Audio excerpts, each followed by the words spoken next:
নিরূপম সজ্জাতয়ং রঘুনাথামৃতং ত্বং সজীবং সাদ্বৈতসাবধূতং পরিজন সংহিতং কৃষ্ণ চৈতন্য দেবং শ্রী রাধা কৃষ্ণ পাদং সহগণলেতন শ্রী বিশ্বকর্ণামৃতয়ং শ্রী চৈতন্য মনোবিষ্টং স্থাপিতাং येन भूतले স্বয়ং রূপং তথাম্যং দদাতি স্বপ্রদন্ত্রীক্রম যস্য প্রসাদো ভগবৎ প্রসাদো যস্য প্রসাদন্ন গতিগতোপি ধ্যায়ামস্তবং তস্য যশস্পৃশিন্দ্রিয়ং বন্দে গুরু শ্রী চরণারবিন্দম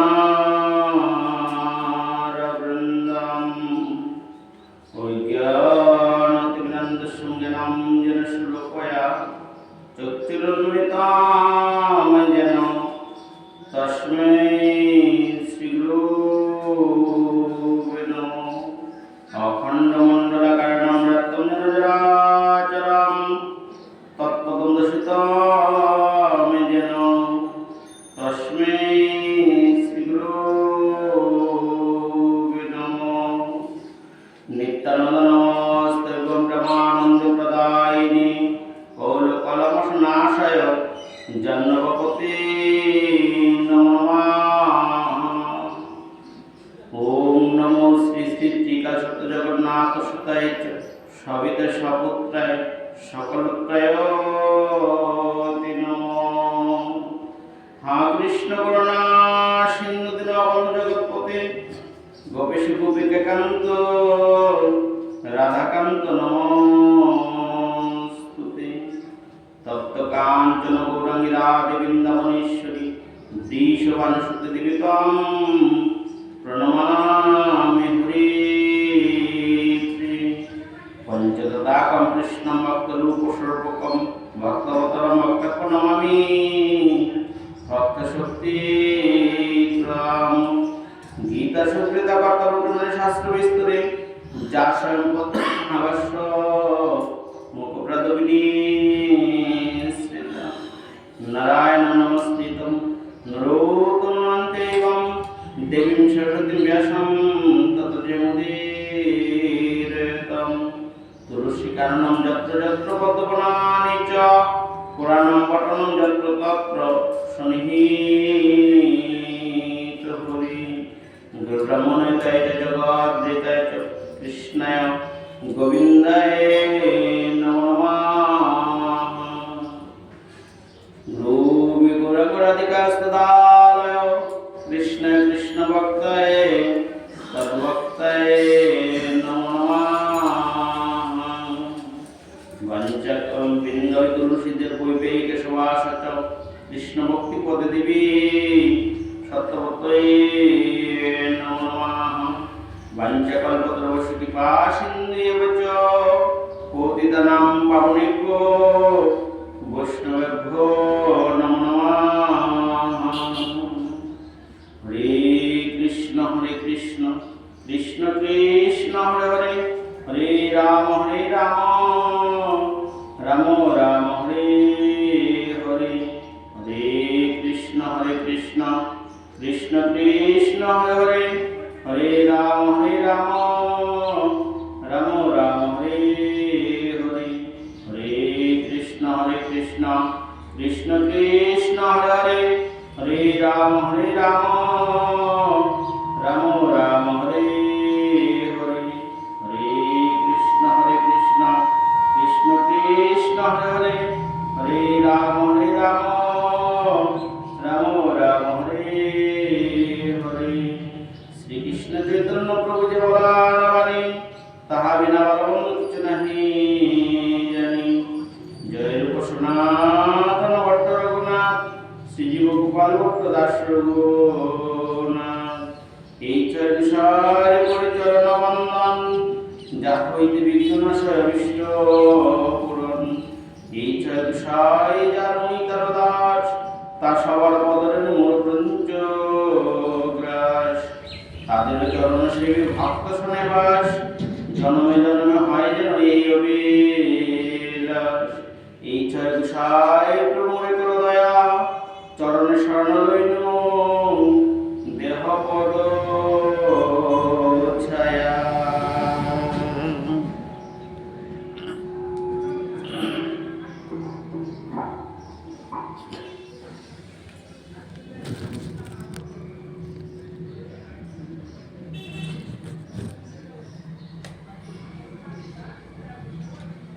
জয় নিতাই জয় গৌর।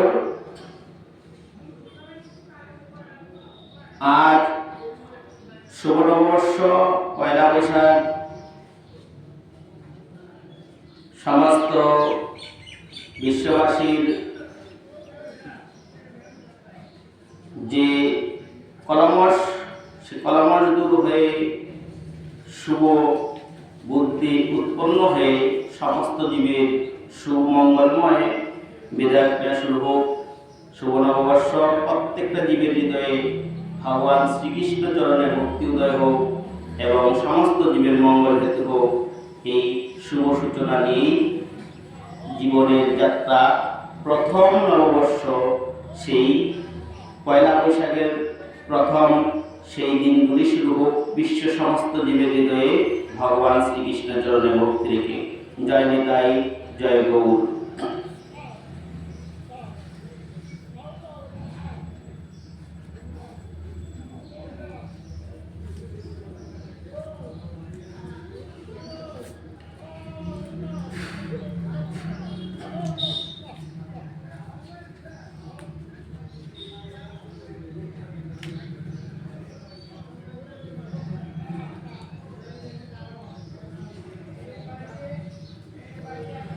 দ্বাদশ অধ্যায় ভক্তি যুগ।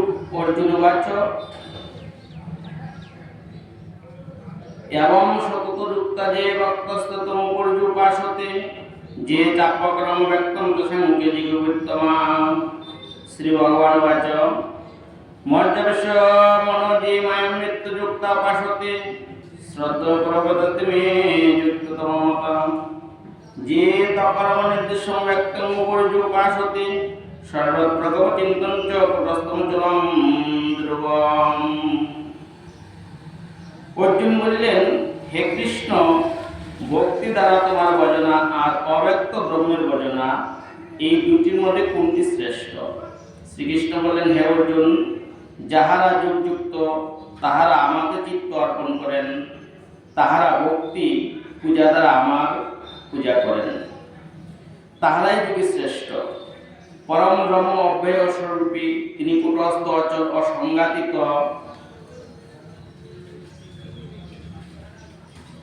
সঙ্গেন্দ্র গ্রামম সর্বত্র সমবুদ্ধ, তে পাপন্নবন্তি মামেব সর্বভূতি হিতরতা। লসদিগতস্তম ব্যক্ত শক্তচেতসাম, অব্যক্ত হি দিক্করঙ্গতি দুঃখম দেহবদিরোপৈতি। যেহেতু সর্বাণি কর্মাণি সংস্য মৎপুরা, অনন্যৈব জীবনময়ং জনস্তোপাসতে। তেষামহং সমবর্ধতমিত্যু সংসাগরায়িত, ভবামি চিরাত পার্থমজ্জবিষিচেতস্যাম।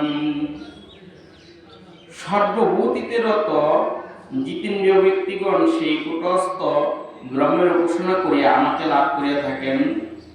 অব্যক্ত ব্রহ্মের উপাসনা খুবই কষ্টকর, মানুষ কষ্টে তাহাতে ফল লাভ করে।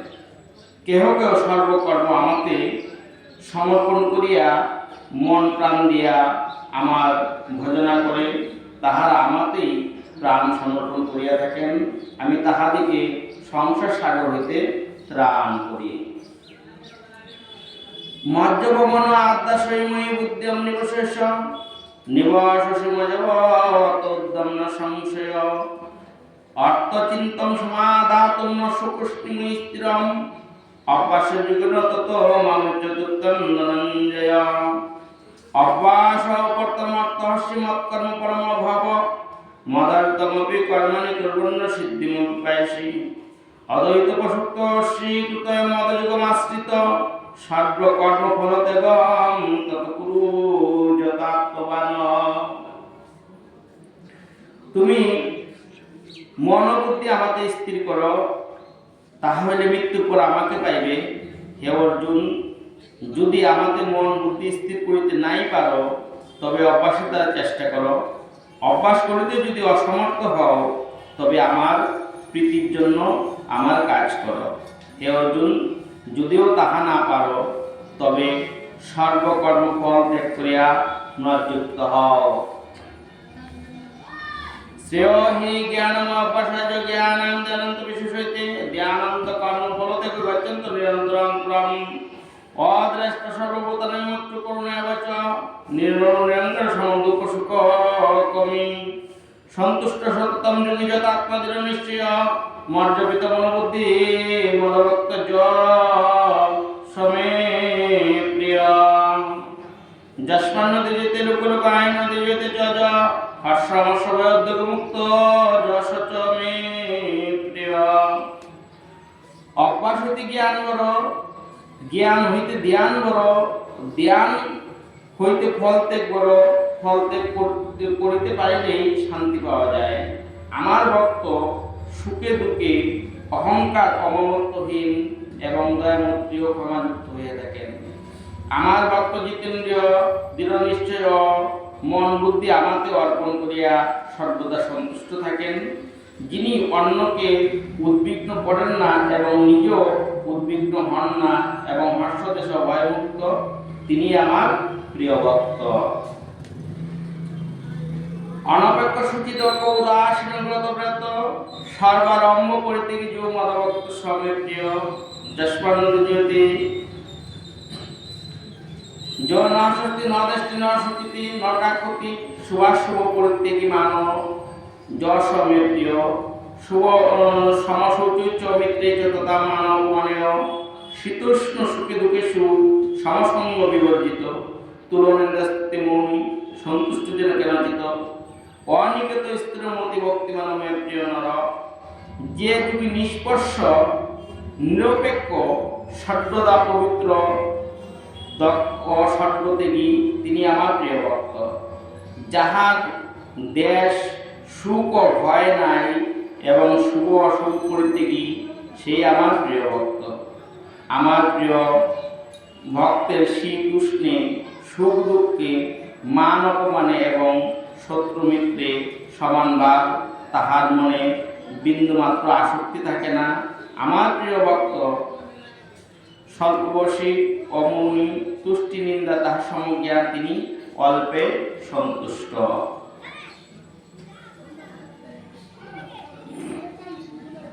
যেহেতু ধর্মামৃত নিদণ্ড তক্তিম পর্যপাশতে শ্রদ্ধাদানা মত্তমে প্রিয়া, যে সকল শ্রদ্ধাযুক্ত ভক্ত এই ধর্মামৃত প্রাণ করেন, তাহারা আমার অতি প্রিয়। দ্বাদশোধ্যায় সারসংক্ষেপ। দ্বাদশোধ্যায় সাকার উপাসনা ও ভক্তিযোগ সম্বন্ধে বলা হয়েছে। অব্যক্ত ব্রহ্মের চিত্ত দ্বারা ভগবানকে পাওয়া যায়, তবে ইহা সহজ নয়। সহজ হইতেছে ভক্তিযোগ বা সাকার উপাসনা। ভক্তির মাধ্যমে ঈশ্বরে মন স্থির করা। মন চঞ্চল, অতএব ঈশ্বরে মন স্থির করা সহজ নয়। অভ্যাসের দ্বারা চঞ্চল মনকে বারবার বিষয় হইতে দূরে রাখিতে চেষ্টা করা। তাহা না পারিলে সদগ্রন্থাদি পাঠ, নাম কীর্তন, পূজা অর্চনা ইত্যাদি দ্বারা মন স্থির করো। তাহা না পারিলে কর্মফলের আকাঙ্ক্ষা ত্যাগ করিয়া ঈশ্বরের প্রীতির জন্য কর্ম করিলে মন স্থির হয়। কারণ ত্যাগ হইতে মন স্থির হয়, শান্তি আসে। ইহাই ভক্তিযোগ। ইতি ভক্তিযোগ নামক দ্বাদশ অধ্যায় সমাপ্ত।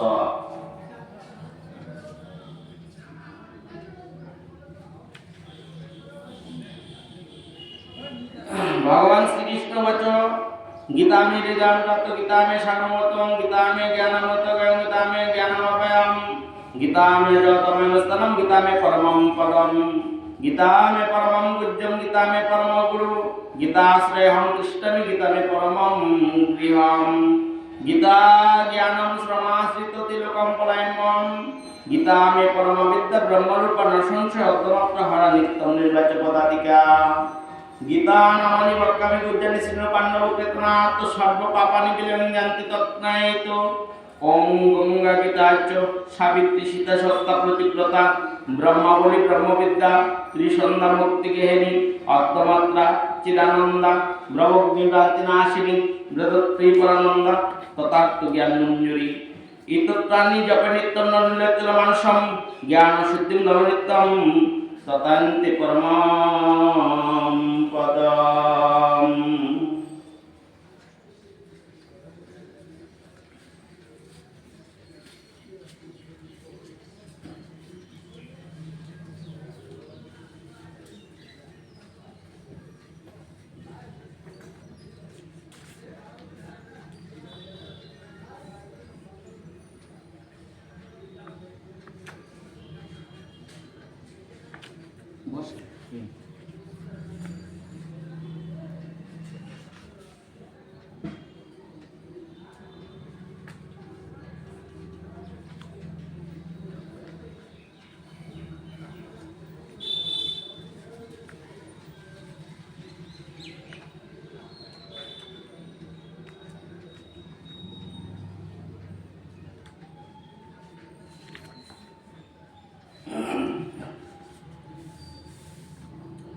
শ্রী প্রেমভক্তি চন্ডিকা অজ্ঞানতি বিনন্দ সুজ্ঞানম যেন সর্বকয়া চক্ষুরুন্মিলিতম যেন তস্মৈ শ্রী গুরুবে নমঃ।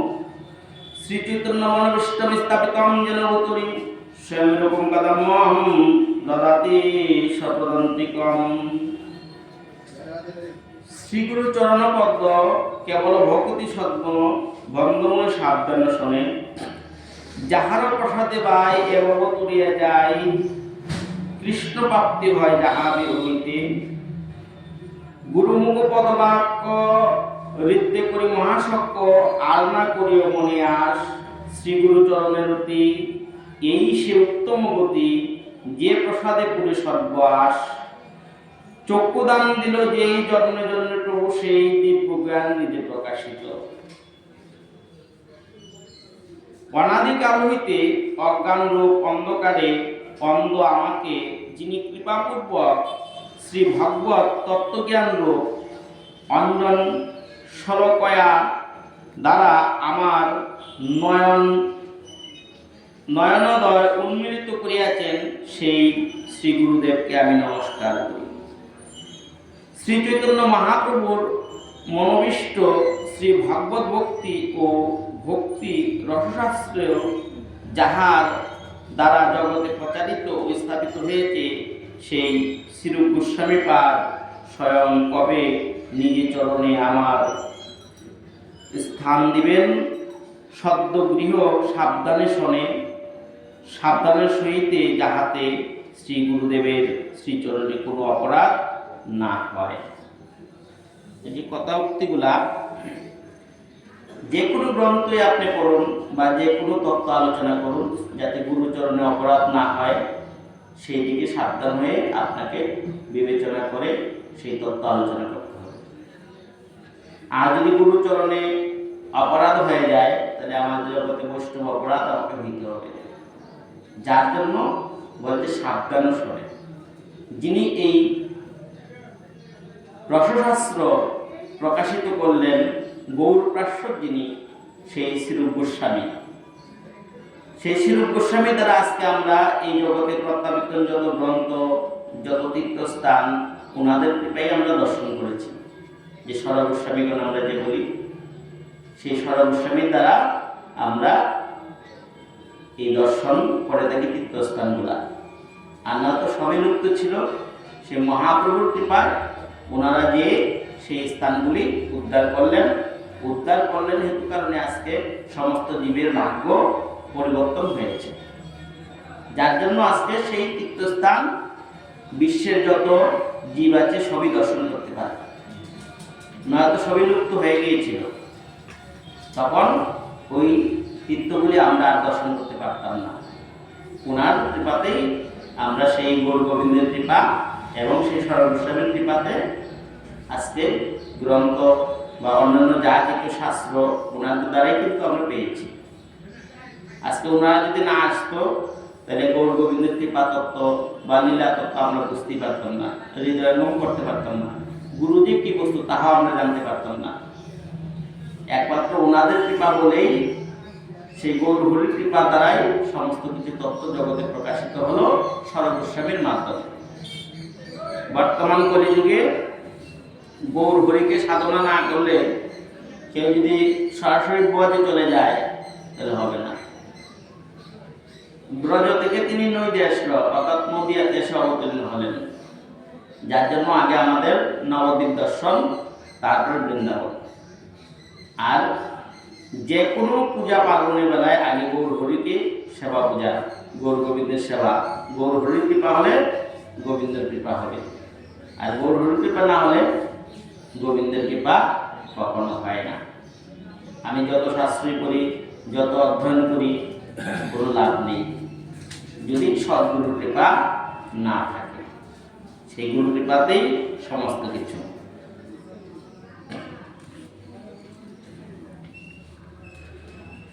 প্রেম ভক্তি যাহা হইতে অবিদ্যা বিনাশ যাতে, বেদে গায় যাহার চরিত্র। শ্রী গুরু করুণা সিন্ধু অধম জনানা বন্ধু, লোকনাথ লোকের জীবন। হাহা প্রভু কর দয়া, দেহ মোরে পদচেয়া, এবে জয় কুশুক ত্রিভুবন। বৈষ্ণব চরণের রেণু ভূষণ করিয়া তনু, যাহা হইতে অনুভব হয়। মার্জন হয় ভজন, সাধু সঙ্গে অনুকরণ, অজ্ঞান অবিদ্যা পরাজয়। জয় সনাতন রূপ, প্রেম ভক্তি রসকূপ, যুগল উজ্জ্বলময় তনু।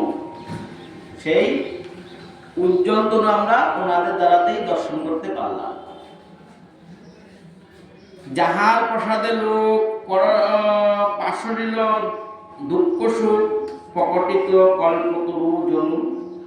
প্রেম ভক্তি রীতি যত, নিজ গ্রন্থে সুবেকত, লিখিয়াছেন দুই মহাশয়।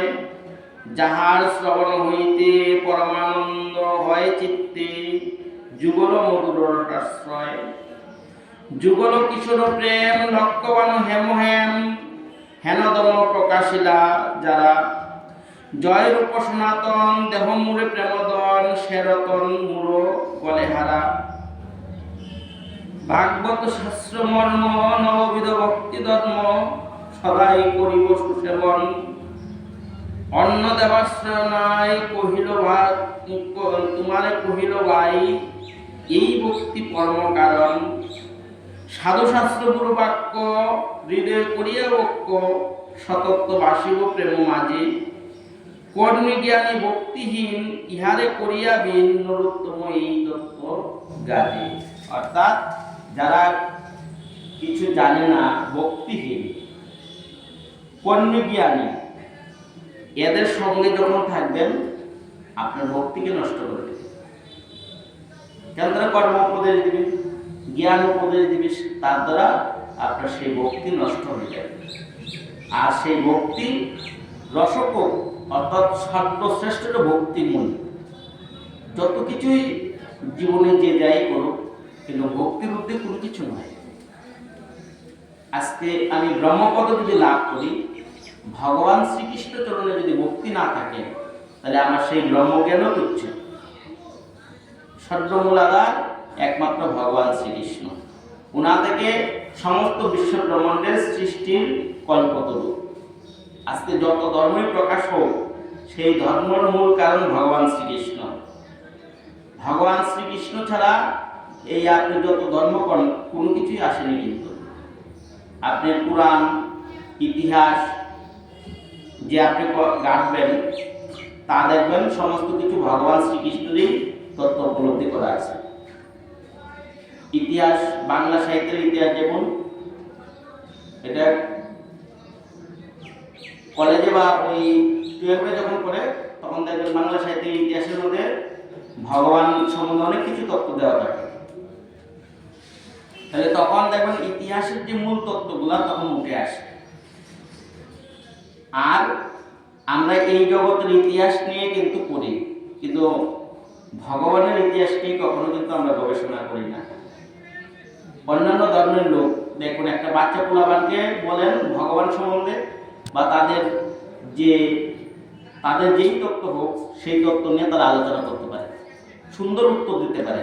কিন্তু আমাদের যে যে সনাতন ধর্মে যে যত লোক আছে, এই বাচ্চাটা কি কখনো বলতে পারে গীতা সম্বন্ধে কি বা ভগবান শ্রীকৃষ্ণ সম্বন্ধে কি? গীতার 18টা নাম কি বলতে পারে? আমরা কি মুখস্থ করাই না। এটা একান্ত দরকার। আর প্রত্যেকেরই গীতা অধ্যয়ন করা কর্তব্য। কারণ গীতা হলো প্রথম, যাতে গীতা আশ্রয় না করলে আমি গীতার তত্ত্ব উপলব্ধি করতে পারবো না, ভগবানের সম্বন্ধে জানতে পারবো না। যার জন্য আমাদের যে যারা পরবর্তী সময় যারা আসবে তারাও কখনো সেই সম্বন্ধে উপলব্ধি করতে পারবে না। আগে থেকেই সে গীতা অধ্যয়ন করানো উচিত। অনেকে বলে যে সাধু হয়ে গেল, না, ভুল কথা। গীতা দরকার আছে। যেমন ইসলাম ধর্মের লোক দেখবেন ছোট থেকে কোরআন পড়ে, বাচ্চারা কোরআন তিলাওয়াত করে, তাহলে তারা তাদের নবীজি বা আল্লাহ সম্বন্ধে জানে। কিন্তু আমাদেরও কর্তব্য সনাতন ধর্মের লোকের কি প্রত্যেকটা বাচ্চার হাতে গীতা তুলে দেওয়া কর্তব্য। গীতা যখন সে পড়বে তখন সেও সেইভাবে উত্তর দিতে পারবে ভগবান শ্রীকৃষ্ণ সম্বন্ধে, গৌরহরি সম্বন্ধে, অন্যান্য মহাপুরুষদের সম্বন্ধে তারা সেই তত্ত্বগুলি বলতে পারবে। যার জন্য আজকে আমাদের এই সনাতন ধর্মের যে বাচ্চারা তারা কিছুই বলতে পারছে না, তাদের কাছে হট হয়ে যাচ্ছে। এই সনাতন ধর্মের উপরে আর কোনো ধর্ম নেই। পৃথিবীতে যত ধর্মই আসুক, একমাত্র ভগবান শ্রীকৃষ্ণ যে সনাতন ধর্ম তৈরি করেছে, এর উপরে কোনো ধর্ম প্রাধান্য নেই। ভগবানের কাছ থেকে 4টি ধর্ম প্রচারিত হলেন: হিন্দু, বৌদ্ধ, খ্রিস্টান, ইসলাম। কেন এই 4টি প্রচার করলেন? 4টির মধ্যে তিনি 4টি তত্ত্ব উপলব্ধি করলেন। কে কিভাবে আমাকে ভক্তি করে, কে কিভাবে আমাকে ভজন করে, সেই তত্ত্ব উপলব্ধি করার জন্য তিনি 4টি ধর্মকে 4 ভাগে বিভক্ত করলেন, অন্যত্র অন্য কিছু নিয়ে নয়। মূলত সর্বধর্মের মূল গোড়া একজনই, ভগবান শ্রীকৃষ্ণ। সে মক্কাতে কি আছে? মক্কাতে এখনো শিবলিঙ্গ আছে, যেটাকে আবে জমজম বলা হয়। সেটা হলো মা গঙ্গা, সেই ঝর্ণা দিয়ে তারা হয়ে পড়ে আসছে। তারা বলতেছে আবে জমজমের জল আনে। সেই গঙ্গা জল আমরা যেমন তীর্থবেলা গঙ্গা জল আনি, যথায় শিব আছে তথায় তো গঙ্গা থাকবে, যার জন্য সেই জায়গায় সে গঙ্গা বিস্তারিত আছে। আর মক্কাতে কি আছে? সেই শিবলিঙ্গকে ঢাকা দিয়ে রেখেছে কে? যখন সেই দৈত্যগুরু শুক্রাচার্য কি করলেন, যে আত্মলিঙ্গের যে প্রভাবটা সেইটাকে ওইখানে তিনি যজ্ঞ করে পূজা করে ভগবান শিবকে সন্তুষ্ট রাখার জন্য ওই জায়গায় তিনি পূজা অর্চন ডেলি করতেন। ওইটা করেছে কোথায়? মক্কাতে। ওই জায়গাটাকেই ওনারা গ্রাহ করে রেখে দিয়েছে, অন্যত্র অন্য কিছু নয়। ওটা কালো পদ্মা দিয়ে দেখা, কাউকে দেখতে দেয় না। কেন দেখতে দেয় না? যে ওইখানে যদি একটু তুলসীপত্র বা ফুল বেলপত্র যদি দেয়, তখন শিব ওইখান থেকে প্রকাশিত হয়ে ওইখান থেকে চলে আসবে। ওইখানে এটা এখনো আছে। 360টা মূর্তি সেই কারাগারের ভিতরে এখনো আছে। শিবলিঙ্গ আছে। মক্কা মদিনা কি আছে?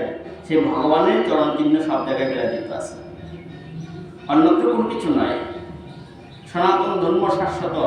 আর হিন্দুরা যাওয়ার আগে ওই গেটেই বলে তাদের এমন ধরনের জিনিস পান করায় দেয়, হ্যাঁ, যে বাবা মহাদেবের মাথায় যে একটু জল বা তুলসী পাতা দেওয়া, সেটা বলে কারোর সম্ভব না। মানে তোমাকে আগেই মুসলিম ধর্ম গ্রহণ করানোর জন্য তোমাকে প্রাণ করায় দিবে। না না, ওটা না, ওটা চেক করে যে সে হিন্দু না মুসলিম। যার জন্য আজকে সেই মক্কাতে সেই ভগবান শিবকে তারা আরাধনা করতেছে, অন্য কিছু নয়। ভগবান শিবকে তারা আরাধনা করছে, আর কিচ্ছু নয়। আবে জমজমের জল সেই গঙ্গা, আর যথা শিব থাকে তথায় গঙ্গা অবরুদ্ধ থাকবো। দেখবেন ওখানে কোনো বড় নদী নেই, বড় এসে একটা ঝর্ণা দ্বারা সে একটা নালা দিয়ে ওই পাহাড়ের ছিদ্র দিয়ে জল ধীরে ধীরে ধীরে ধীরে পরে আসে। তারা ওই জায়গা থেকে জল টানছে, কিন্তু সরাসরি উপরে ওঠার ক্ষমতা নাই। কেন? শিবের উপরে যে গঙ্গার উপরে কি তারা চড়তে পারবে না। যার জন্য সেটাকে সেইভাবে জল নিয়ে আসছে, সেটাকে বলছে আবে জমজমের জল। এই গঙ্গা জল আর একই কথা, অন্য কিছু নয়।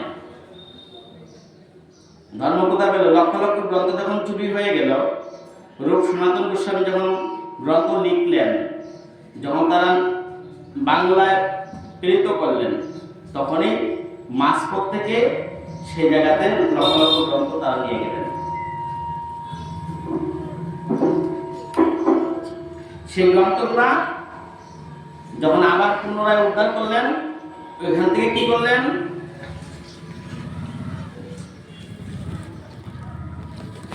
আপনার ওই গ্রন্থের মাধ্যমে ওনারা সেই পুরাণ নিয়ে কি করলেন, অথর্ববেদ নিয়ে কি করলেন, ওইখান থেকে লিপিবদ্ধ করলেন।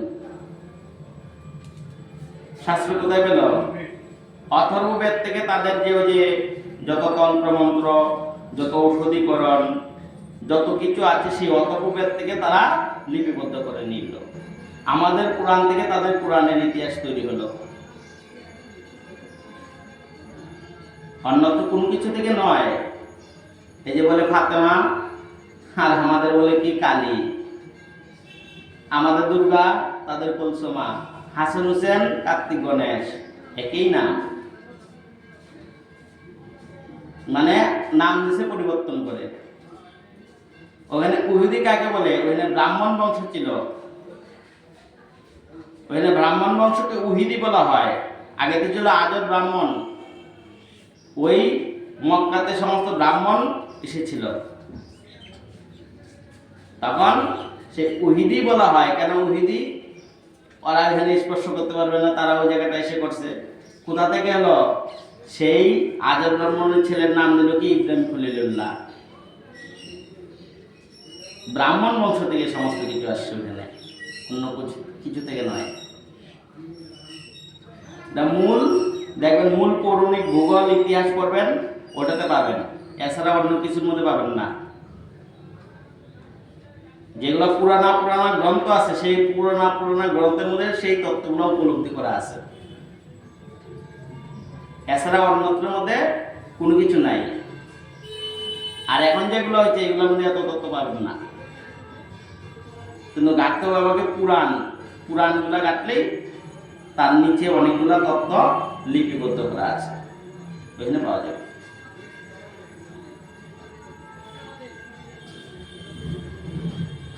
যেমন অনেকে অনেক কিছু তত্ত্ব বলে, বেশি বিশ্লেষণ করলে আবার একটু খারাপও পাইতে পারে তারা। না, কত খারাপের কিছু বলা হচ্ছে না, তত্ত্বগত আলোচনা হচ্ছে। তাই এই সনাতন ধর্মের উপরে আর কোনো ধর্মই নেই, যত ধর্মই প্রচার করুক। আমাদের যে সনাতন ধর্ম, সেই সনাতন ধর্মের উপরে আর কোনো কিছু নেই। মূলত ভগবান শ্রীকৃষ্ণ ভিন্ন দ্বিতীয় কোনো কিছু নেই। তারা বললে সেরে আলী আর আমরা বলি শিব, একই তত্ত্ব। তারা বলে নবী, ভগবান শ্রীকৃষ্ণ নবী রূপ ধারণ করেছিলেন। সত্যপীর কাকে বলে?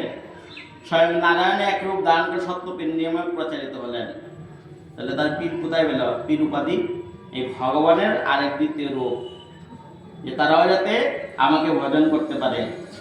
হারাম বলে না, আরাম, এই মধ্যে রাম যুক্ত আছে, তাদের উদ্ধার। নারায়ণ তাকবীর বলে নারায়ণ যুক্ত আছে, ভগবান নারায়ণের নাম, তাতেও তাদের উদ্ধার। তারা কোথায় পায় এই তত্ত্বগুলা? এই তত্ত্বগুলা উপলব্ধি করলে বুঝে যায়, বিশ্লেষণ করা দেওয়া আছে। তাহলে নারায়ণকেই তারা স্মরণ করতেছে, আলাদা কোনো নাম না, কিন্তু ওই পরিবর্তন ওইটুকুই করছে। কিন্তু নারায়ণ তো লিখে রাখছে, নারায়ণ যে লেখছে তো নারায়ণ, এখানে নারায়ণ তত্ত্ব। তাহলে এই তত্ত্বগুলা যখন উপলব্ধি হয়ে যায়, তখনই দেখবেন সবকিছু তত্ত্ব একে একে ভেঙে ভেঙে সব আসা যায়। এর মধ্যে আর কিছু না, অন্য কোনো ধর্মই না, একই, কিন্তু আচরণটা আলাদা। এইটুকু আমাদের সনাতন ধর্ম শ্রেষ্ঠ ধর্ম, এর উপরে আর কোনো ধর্ম নেই। পুরাণে সব জায়গায় আছে, বিশ্ব ব্রহ্মাণ্ডে লিপিবদ্ধ করা যত কিছুই আছে, আমাদের সনাতন ধর্ম সবচেয়ে শ্রেষ্ঠ ধর্ম। এর ধর্মের উপরে আর কোনো ধর্মই নাই। আর একটি সংস্কৃত ভাষা থেকে সমস্ত ভাষা চলে আসছে। আমরা কি বলি আমাদের মাতৃভাষা কি হিন্দি এই দেশের, তাই তো না। এই মাতৃভাষা কি হচ্ছে, এটা হলো আর্য যুগ ঋষিদের দেশ। তাহলে আর্য যুগ ঋষিদের ভাষা হলো কি? সংস্কৃত। সে সংস্কৃত থেকে পড়ে আসছে হিন্দি। হিন্দি থেকে বাংলা, বাংলা থেকে ফার্সি, ফার্সি থেকে উর্দু, উর্দু থেকে আরবি, এইভাবে 36টা ভাষায় পরিণত হয়েছে একটা সংস্কৃত ভাষাকে ভেঙে। মূল জন্ম সংস্কৃত, সংস্কৃতের পরে হচ্ছে অন্যান্য ভাষা, এর আগে কোনো ভাষা ছিল না। এক একজন যোগী পুরুষ আসছে, মহাপুরুষরা আসে, ওনার সেই ভাষাকে ভেঙে ভেঙে সহজ করে দিয়ে গেলেন জীবের জন্য, বোঝার জন্য। আর নয়তো সেই ভাষা আমরা আজকেও বুঝতে পারতাম না। এই যে আমরা বাংলা পেলাম, কোথা থেকে পেলাম? বাংলা যদি না করতো তাহলে আমরা বাংলা তত্ত্ব বুঝতে পারতাম না। কে? তো ওই সংস্কৃতকে বাংলা করে দেওয়ার জন্য যত বাঙালি আছে তাদের জন্য সুবিধা হয়েছে, নয়তো কখনো সংস্কৃতি থাকতো কিন্তু বাংলা আর করতে পারতো না। তাহলে সুবিধা হয়েছে না? অনেক সুবিধা হয়েছে। এর জন্যই সব তত্ত্ব উদ্ঘাটন করে একটি একটি করে লিপিবদ্ধ করে দিয়েছে। সে তারপরে কি বললেন? গুদ্রমুক্তি শ্রী গোস্বামী পাদুক্ত অর্ণবিলাসিত শূন্যয়ম জ্ঞান কর্ম দনাবৃতয়ম আনুকূল্যন কৃষ্ণ অনুসরণীয়ম ভক্তির উত্তমা। অন্ন অবিলাসচারী জ্ঞান কর্ম পরিহরি কায় মনে করিব ভজন, সাধু সঙ্গে কৃষ্ণ সেবা না পুজিব অন্য দেবী দেবা, এই ভক্তি পরম কারণ। একমাত্র সাধু সঙ্গে যদি কৃষ্ণ সেবা হয় তাতে উত্তম, কিন্তু অন্য দেব দেবী পূজা করা যাবে না, তখন এটা হলো নিষিদ্ধ। আমরা অনেক দেব দেবীর পূজা করি কেন? আমাদের মনকে শান্ত করার জন্য, তাই তো? কিন্তু মূলত ভগবান শ্রীকৃষ্ণ সেবাই সঠিক। ভগবান শ্রীকৃষ্ণ সেবা ভিন্ন আর কোনো সেবা সন্তুষ্ট নন। ওই যে যত পূজাই করেন দেখবেন আগে নম শ্রী বিষ্ণু বলে না? কেন বলে? আগে বিষ্ণুকে স্মরণ করতে হবে। বিষ্ণুকে স্মরণ না করলে কোনো কার্য জীবের সিদ্ধ নয়। বিষ্ণু স্মরণেই ভগবানের স্মরণ। আর বিষ্ণু স্মরণ না করলে কোনো দেব দেবীর মন্ত্র উচ্চারণ করতে পারবে না। আগে এই উচ্চারণটা করতেই হবে। ওম মানে কি? ভগবান শ্রীকৃষ্ণের তত্ত্ব সমস্ত বিরাজিত এই ওমের মধ্যে দেওয়া আছে। তাই বলে দ্বিতীয় অন্য কিছু না। তাই এটা অধিকার প্রাপ্তিতে ওম শব্দ বলা হয়, আর অধিকার ছাড়া ওম শব্দ উচ্চারণ করা হয় না। যেমন নম শ্রী বিষ্ণু বলা হয়, সবাই ওম উচ্চারণ করতে পারবে না, একমাত্র ক্ষত্রিয় আর ব্রাহ্মণ এই দুজনেরই ওম শব্দ, এটাকে বলছে প্রণব। এই প্রণবটা সবাই উচ্চারণ করতে পারে না, নিষেধ আছে। যার জন্য যেমন শূদ্র তাদের জন্য বলছে নম শ্রী বিষ্ণু, আর ব্রাহ্মণ ক্ষত্রিয়ের জন্য বলছে ওম শ্রী বিষ্ণু। আর যারা দীক্ষা নেবে, উপাসনা বলে কেউ, আমরা বলি ব্রাহ্মণ দীক্ষা, তখনই তার ওম শব্দ বলার উচ্চারণ হয়। গুরুকর্ম, গুরুর অধিকার যখন প্রাপ্তি হয় তখনই সে ওম শব্দ উচ্চারণ করতে পারবে। কারণ দীক্ষা না হলে তো ওম শব্দ এই প্রণবটা উচ্চারণ করতে পারবে না, সে জপবে কি? যেমন তার সাক্ষী রইলেন ধ্রুব মহারাজ। ভগবান দর্শন দেয় কিন্তু প্রকৃত দর্শন দিচ্ছে না। এই লীলা দেখে দেবশ্রী নারদ মুনি কি বললেন? যে প্রভু তোমার কি মহিমা লীলা, তুমি যাচ্ছ সে ধ্রুবকে তুমি দর্শন দিচ্ছ না, কারণ যে সে তো দিককেই গ্রহণ করে নেই, আমি তাহলে কি করে দর্শন দিই? তাহলে প্রভু সেই কাজ যাও তুমি। সে নারদ গিয়ে তখন ধ্রুবকে দীক্ষা দিলেন। দেওয়া মাত্রই যখন জপ করলেন যে এইভাবে তুমি ডাকো, তখন ভগবান দেখবে প্রসন্ন হয়ে তোমার নিকটে এসে উপস্থিত হবে। যেই বলছে সে তো বালক, 5 বছরের শিশু, যখন ডাকছে দীক্ষা নেওয়ার পরে তখনই ভগবান চতুর্ভুজধারী শঙ্খচক্র গদাবদ্ধধারী তিনি উপস্থিত হলেন নর্মদা নদীর তীরে। তখন সেই দেব বলল যে প্রভু, আমি কাজ খুঁজতে এসে ক্ষীরের যখন দর্শন পেয়েছি, আমার কাচের কোনো প্রয়োজন নেই। তাহলে আমি যখন প্রভু তোমার চরণ পাইছি, এই কাজ দিয়ে আমার কোনো দরকার নেই। কাজ কি বলছে? যেমন বিষয় বাসনা আসবাবপত্র যাহা আছে তাকে তিনি কাঠের সঙ্গে তুলনা দিলেন। কাজ দেখবেন একটু যদি মাটিতে পড়ে যায় জুজরা হয়ে যায় না? আর হীরাকে আপনি ডেল দেন তাও হীরা ভাঙবে না। ভাঙবে কি? হীরা ভাঙবে না। তাহলে আমার ভগবান শ্রীকৃষ্ণ হচ্ছে হীরা। আর এই বিষয়ে বাসনা যেগুলো আছে সেইগুলো হলো কাজ। কাজ তো একটু মাটি থেকে বলে পড়ে যাবে, টুকরা টুকরো হয়ে যাবে। আমার ভগবান শ্রীকৃষ্ণ তো মাটি পড়লেও টুকরো টুকরো হবে না, সে হীরাই হয়ে থাকবে। তাহলে সেই গৌর হরিকে ভজন করা কর্তব্য আছে। মহাজনের যেই পথ তাতে হব অনুরত, পূর্বাপর করিয়া বিচার, সাধন স্মরণিল্লা ইহাতে না করো হেলা, কায়ে মনে করিয়া সুসার, অসৎসঙ্গ সদা ত্যাগ, ছাড়ো অন্য বিতরাগ, কর্ণিজ্ঞানী পরিহরি দূরে, কেবল ভকতি সঙ্গ, প্রেম ভক্তি রসসঙ্গ, লীলা কথা ব্রজ পুর রসে, যুগ নিয়ে আসি কর্মজ্ঞানী, অন্ন দেবে পূজক ধ্যানী, ইহলোকে দূরে পরিহরি। কেন বললেন? এদেরকে দূরে রাখার কথা বলছে। এদের সঙ্গ করলে ভক্তি থাকবে না। যে বলছে যুগল ভজে যারা, প্রেমানন্দে ভাসে তারা, তাহার নিচে ত্রিভুবন।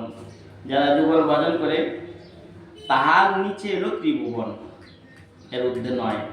কারণ গুরু নিষ্ঠা ভক্তি যার হৃদয়ে জেগেছে, যারা গুরুর আদেশ মেনে যুগল ভজন করতেছে, তারাই পরমাধন্য।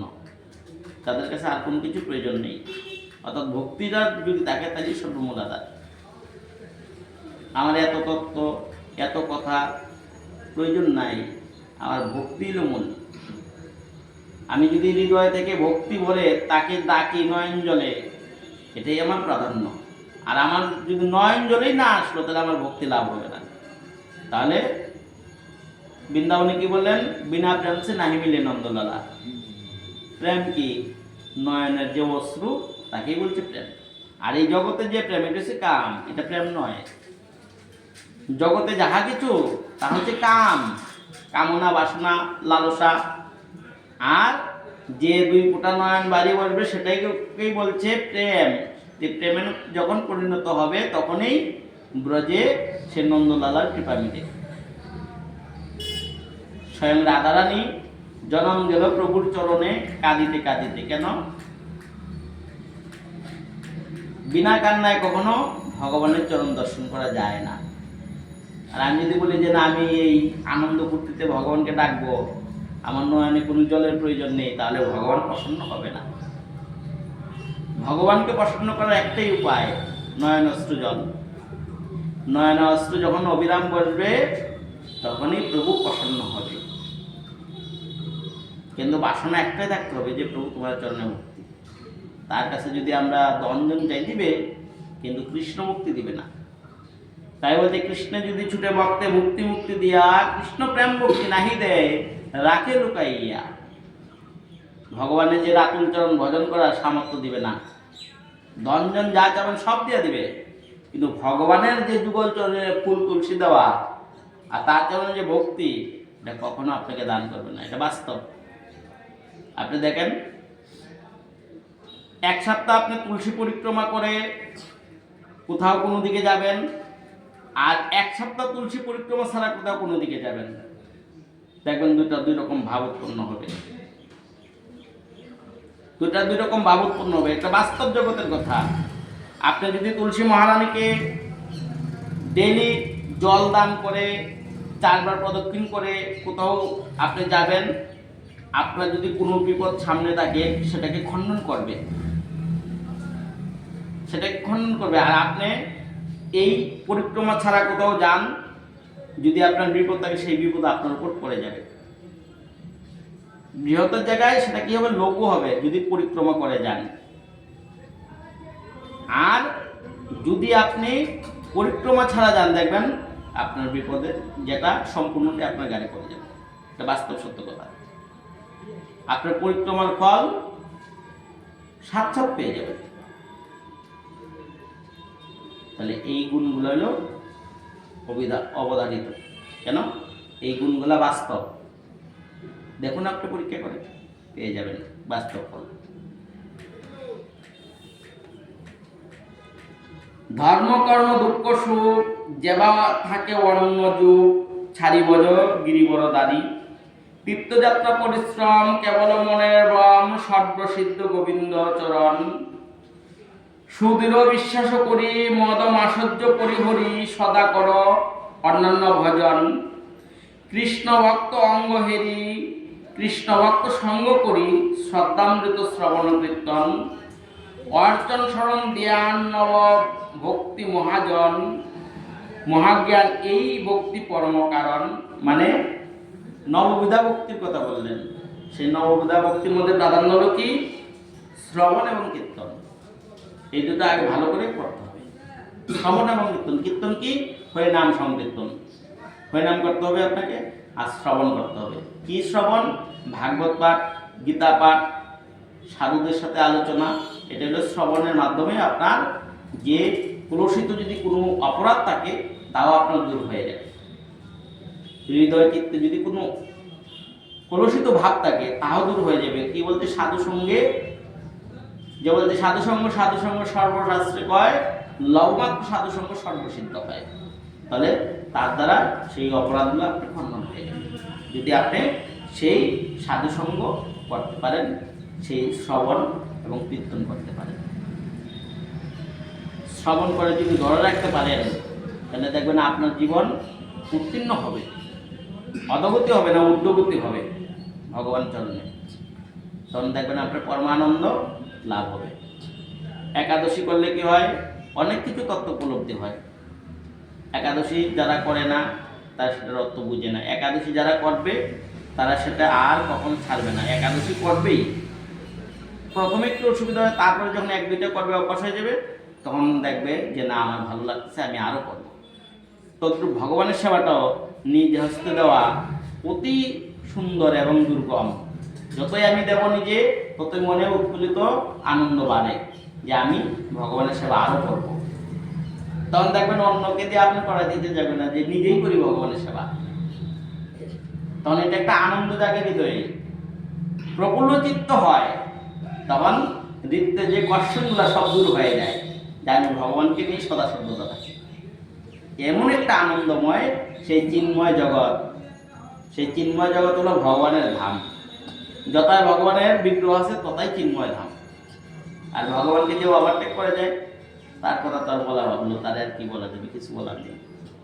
যে ভগবানকে মানে ভগবান তাকে কৃপা করে, আর যে মানে না ভগবান তাকে ওইভাবেই কৃপা করে। ওই যে দঞ্জন চায় দিয়া দেয়, কিন্তু সেই রাতুল চরণ আর তাকে দেয় না। ঋষিকে গোবিন্দ সেবা না পুঁজি দেবী দেবা, এই তো অন্যান্য ভক্তি কথা। আর যত উপলম্ব বিশেষ সকলই দম্ব, সকলে লাগে বড় ব্রেতা। দেহ বৈশী রিপুগণ যত ইন্দ্রিয়গণ, কর কার বাদ্য নাহি হয়। শুনিলে না শুনে কান, জানিলে না জানে প্রাণ, দ্রাইতে না পারে নিশ্চয়। কাম ক্রোধ লোক মোহ মদ মাদস্য দম্ভ সহ, স্থানে স্থানে নিযুক্ত করিব। শেষ দেবো এখনই, শেষ দিয়ে দেবো। তো এই যে এইগুলাকে যদি দূরে পড়ে ত্যাগ করা যায় তাহলে কি হয়? নিজেরও ভালো, অন্য জীবেরও ভালো হয়। কারণ আজকে আপনার একটা কর্ম দেখে আরেকজন বলবে যে আমিও ভগবানের সেবা নিযুক্ত হব। আপনার দেখায় আরেকজন আসবে ভগবানের সেবা করতে। আর আজকে আমি যদি না করি আরেকজন কি আসবে? আসবে না। যে বলবে তিনিই তো করেন, তা আমি কি করব? তাহলে বাচ্চাদেরকেও সেই গীতাটা করার অর্জন করে দিবেন। এখানেই রইল গ্রন্থ অমৃত লহরী। বদন করিয়া সবে বল হরি হরি। নিতাই গৌরী বল, নিতাই গৌরী বল, নিতাই।